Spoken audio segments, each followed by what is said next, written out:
Yes we are live now. This is Shivani Singh from examination hub. Discuss करेंगे CTET 21 जनवरी 2024 यानी कि केंद्रीय शिक्षक पात्रता परीक्षा, जो कि हमारा चैनल एग्जामिनेशन हब, यहाँ पे हम हिंदी की आपको प्रैक्टिस करा रहे हैं। ये प्रैक्टिस सेट आपका 3rd है और मैं 2 यहाँ पे करा चुकी हूँ। और हाँ, इससे पहली वाली वीडियो में आपकी जो यहाँ पे मैंने प्रैक्टिस दी थी, सेकेंड वाला पार्ट, उसमें जो है मैंने गद्यांश और काव्यांश दोनों को कराए थे। और आज मैं यहाँ पे 15 क्वेश्चन आपको पेडालॉजी के कराऊंगी हिंदी में। बहुत ही इंपॉर्टेंट सेशन है और बहुत ही बेस्ट यहाँ पे कंटेंट होने वाला है। जो भी हमारे चैनल पर जो ये एग्जामिनेशन हब चैनल है, इस पे फर्स्ट टाइम आया है ना, तो पहले तो आप सब्सक्राइब कर लीजिएगा चैनल को, क्योंकि यहाँ पे बेहतरीन आपकी अब तैयारी होने वाली है। डेली वाइज आपको जो है यहाँ पे वीडियोस मिलेगी प्रैक्टिस की, और संडे टू संडे यहाँ पे मैराथन क्लास होगी। तो चलिए फिर डियर स्टार्ट कर लेते हैं हम अपने इम्पोर्टेंट सेशन को। मैंने बताया था ना कि इससे पहली वाली जो पार्ट 2 था, उसमें मैंने गद्यांश और काव्यांश यहाँ पे आपको कराए हुए हैं। अब मैं यहाँ पे आपको 15 क्वेश्चन पेडालॉजी के कराऊंगी।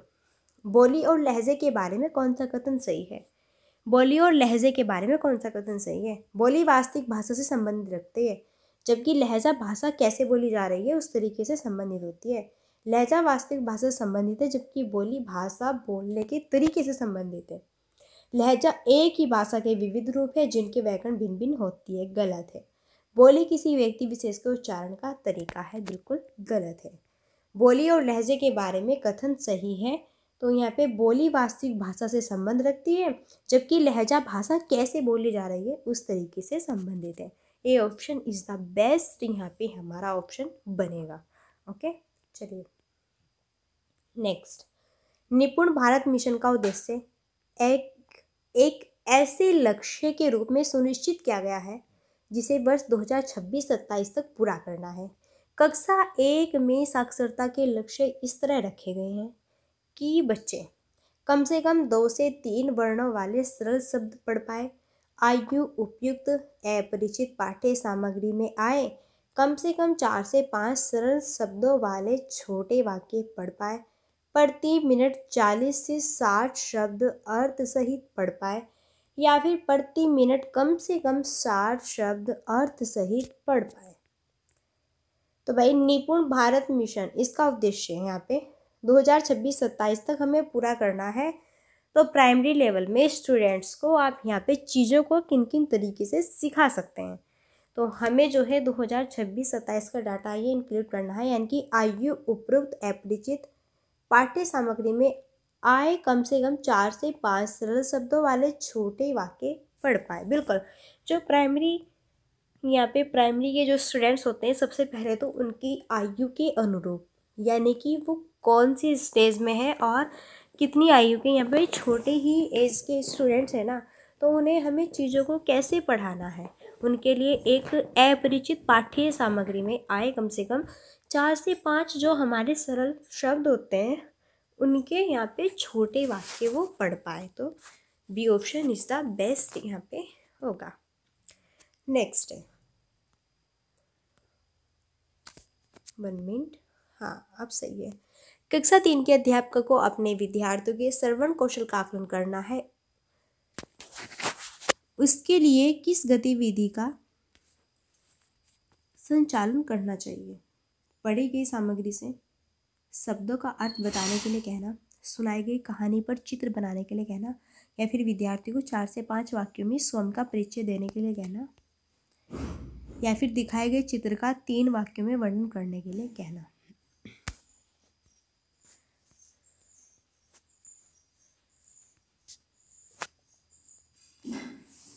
इस तरीके से बेस्ट क्या होगा? तो यहाँ पे सुनाई गई कहानी पर चित्र बनाने के लिए कहना, जो भी आपने बच्चों को कहानी सुनाई है उस पर चित्र बनाने के लिए कहिए।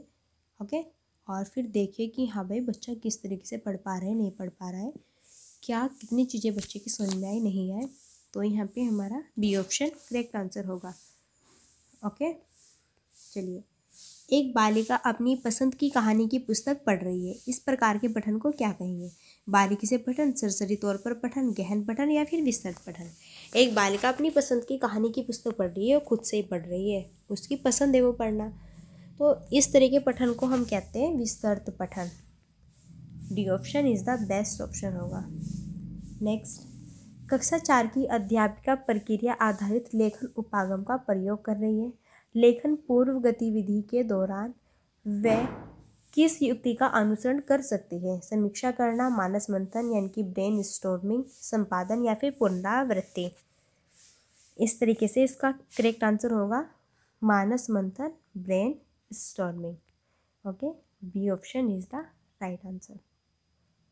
नेक्स्ट, कक्षा 3 की अध्यापिका अपने विद्यार्थियों के साथ पठन बोध पर कार्य कर रही है। वह किस युक्ति का अनुसरण कर सकती है? पाठ में पढ़े गए कठिन शब्दों का श्रुतलेख करवाना, पढ़ी गई पाठ्य सामग्री पर आधारित प्रश्न पूछना, पढ़ी गई पाठ्य सामग्री में आए कठिन शब्दों को याद करवाना और लिखवाना, या फिर पाठ्य सामग्री पढ़ने के दौरान सामने आ रहे संज्ञा को रेखांकित करने के लिए कहना। कक्षा 3 की टीचर है, वो अपने स्टूडेंट्स को साथ पठन बोध पर कार्य कर रही है। सबसे बेस्ट यहाँ पे वो किस तरीके का अनुसरण करके पढ़ाएगी? तो यहाँ पे होगा पढ़ी गई पाठ्य सामग्री पर आधारित प्रश्न पूछना। बिल्कुल, उसने क्या यहाँ पे पढ़ा है, कितना पढ़ा है, कैसे पढ़ा है, बच्चे ने सीखा है, क्या नहीं सीखा है ना? तो आप उनसे क्वेश्चन पुट कीजिए।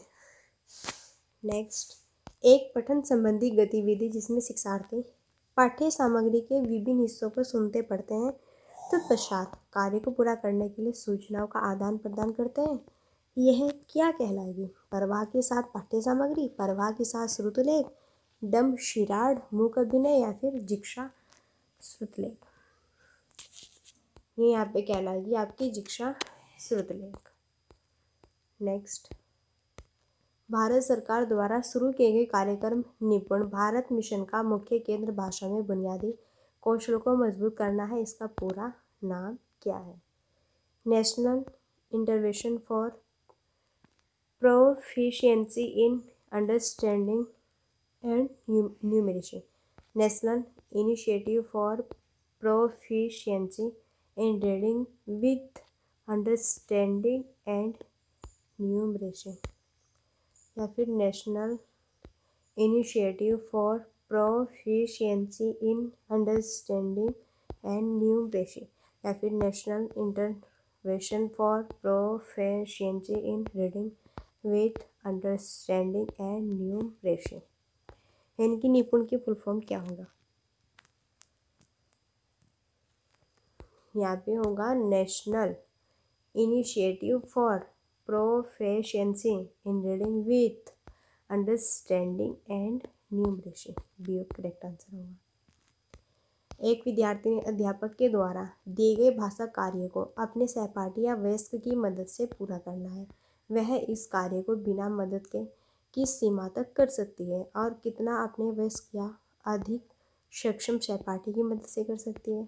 इन दोनों के बीच की संभाव्यता अंतराल को क्या कहा जाता है? तो यहाँ पे भाषा अर्जन उपकरण, प्रारंभिक संगीत, सादृश्यकरण या फिर निकृष्ट विकास का क्षेत्र। बिल्कुल, इसे हम यहाँ पे निकृष्ट विकास का, जब हम किसी की हेल्प के थोड़ा सा हमें थोड़ा इशारा मिल जाता है भाई, है ना, चीज़ों को सीखने का, तो उसे कहते हैं हम निकृष्ट विकास का क्षेत्र। और ये किसने दिया है? वाइगोत्स्की ने बताया है। मुद्रित समृद्ध परिवेश का सर्जन भाषा अधिगम में मदद करता है। कक्षा में इस प्रकार का परिवेश सर्जित करने के लिए अध्यापक को क्या करना चाहिए? विद्यार्थियों को पुस्तकें व अन्य पाठ्य सामग्री पढ़ने के अवसर देने चाहिए, या फिर विद्यार्थियों को मुद्रित हस्तलेखन सीखने में मदद करनी चाहिए, या फिर विद्यार्थियों को हस्त मुद्रण सीखने में मदद करनी चाहिए, या फिर अपरिचित मुद्रित पाठ्य सामग्री के लिए नए शब्द सीखने को कहना चाहिए। मुद्रित समृद्ध परिवेश का सर्जन भाषा अधिगम में मदद करता है। इस प्रकार से एक अध्यापक को क्या करना चाहिए? तो यहाँ पे विद्यार्थियों को पुस्तकें व अन्य पाठ्य सामग्री पढ़ने के अवसर देने चाहिए ज़्यादा से ज़्यादा, है ना? इस तरीके से ये ऑप्शन करेक्ट होगा। नेक्स्ट, निम्नलिखित में से कौन सा क्रम प्रथम भाषा अर्जन चरणों का सही क्रम है? सबसे पहले क्या करेगा? बबलाना, फिर 2 शब्द वाक्य चरण सीखेगा, फिर 1 शब्द चरण सीखेगा, फिर संक्षिप्त वाक्य चरण। पहले बबलाएगा, फिर 1 शब्द वाक्य चरण, फिर 2, फिर संक्षिप्त वाक्य चरण। 1 शब्द वाक्य चरण, बबलाना, 2 शब्द वाक्य चरण या फिर संक्षिप्त वाक्य चरण। एक शब्दीय वाक्य चरण, दो शब्दीय वाक्य चरण, बबलाना या फिर संक्षिप्त वाक्य चरण। इस तरीके से हमारा करेक्ट आंसर क्या होगा। देखो सबसे पहले तो बच्चा क्या करेगा, सबसे पहले भाई बबलाना है ना, फिर दो शब्दीय वाक्य चरण, फिर एक शब्दीय चरण, फिर संक्षिप्त वाक्य चरण, ये करेक्ट होगा। प्रथम भाषा अर्जन के चरणों का ये सही क्रम है। पहले तो बबलाएगा, फिर दो शब्दीय वाक्य चरण, फिर एक शब्दीय वाक्य चरण, फिर संक्षिप्त वाक्य चरण का अर्जन करेगा। भाषा अर्जन का सिद्धांत किसने दिया है, चोम्स्की ने। प्रथम भाषा प्राकृतिक रूप से अर्जित की जाती है और 6 से 10 महीने में शिशु बड़बड़ाना शुरू कर देता है। नेक्स्ट, यह विचार कि मनुष्य सहजात भाषा अर्जन उपकरण के साथ जन्म लेते हैं जिसके द्वारा प्रतिपादित है लेओ वाइगोत्स्की, नोम चोम्स्की, जीन पियाजे, जेरोम ब्रूनर। यह विचार कि मनुष्य सहजात भाषा अर्जन, तो भाषा अर्जन आपको दिख जाए ना तो बिल्कुल नोम चोम्स्की होंगे, है ना, ये बताते हैं। नए शब्द समझती है और उनका प्रयोग करती है, यह रूब्रिक किसका आकलन करेगा, उच्चारण, प्रभाव, व्याकरण या फिर शब्द भंडार। नए शब्द समझती है और उनका प्रयोग करती है, तो यह रूब्रिक किसका आकलन करेगा, ये करेगा शब्द भंडार का। तो यहाँ पर जो है हमारा डी ऑप्शन करेक्ट आंसर बन जाएगा। नेक्स्ट, निम्नलिखित में से कौन सी गतिविधि बच्चों के वाचन कौशल के आकलन हेतु प्रयुक्त नहीं की जानी चाहिए, यानी कि निगेटिव चूज करना है। पढ़े गए पाठ से शब्दों के अर्थ बताओ। आप जिन परिधान को बहुत अधिक पसंद करती है उसके बारे में बताओ। अपने आप का 4 से 5 वाक्यों का परिचय दो, या फिर दिखाए जा रहे चित्र का 3 वाक्यों में वर्णन करो। तो इनमें से आप जो है किस गतिविधि में जो है बच्चों के वाचन कौशल के आकलन हेतु प्रयुक्त नहीं की जानी चाहिए, तो यहाँ पे जो है पढ़े गए पाठ से शब्दों के अर्थ बताओ, ये यहाँ पे ठीक है नहीं करनी चाहिए, गलत है तो लेकिन इतना बेस्ट नहीं होगा। वह कौन सा भाषा विकार है जिसमें व्यक्ति उचित तरीके और उचित कर्म से शब्द नहीं रख पाता है, यह भाषा बोलने और समझने के तरीके को प्रभावित करता है। Dyspraxia, dysarthria, dysphagia, dyscalculia. वह कौन सा भाषा विकार है जिसमें व्यक्ति उचित तरीके और उचित कर्म के शब्द नहीं रख पाता, यानी कि भाषा बोलने और समझने के तरीके को प्रभावित करता है। तो भाई मैं आपको बता दूं यहाँ पे ये होगा डिस्फेजिया, है ना, यहाँ पे सी ऑप्शन करेक्ट होगा। सो फ्रेंड्स, ये यहाँ पे आपके 15 क्वेश्चंस, आई होप आपको बहुत ही बेस्ट लगे होंगे डियर फ्रेंड्स। और ये सेशन आपको यहाँ पे कैसा लगा, सो प्लीज़ आप मेरे को नीचे कमेंट बॉक्स में ज़रूर बताइएगा कि आपको यहाँ पे सेशन कैसा लगा है। अगर आपको ये सेशन यहाँ पे बेस्ट लगा है तो डियर स्टूडेंट्स, आप सभी फ्रेंड्स एग्जामिनेशन हब चैनल को सब्सक्राइब कर सकते हैं, है ना, अगर आपके लिए बेस्ट है तो ही। तो आप लाइक कीजिए, शेयर कीजिए, सब्सक्राइब कर सकते हैं। और डियर फ्रेंड्स, तो मिलते हैं फिर नेक्स्ट वीडियो में, तब तक के लिए so thanks for watching, keep study and bye bye, take care.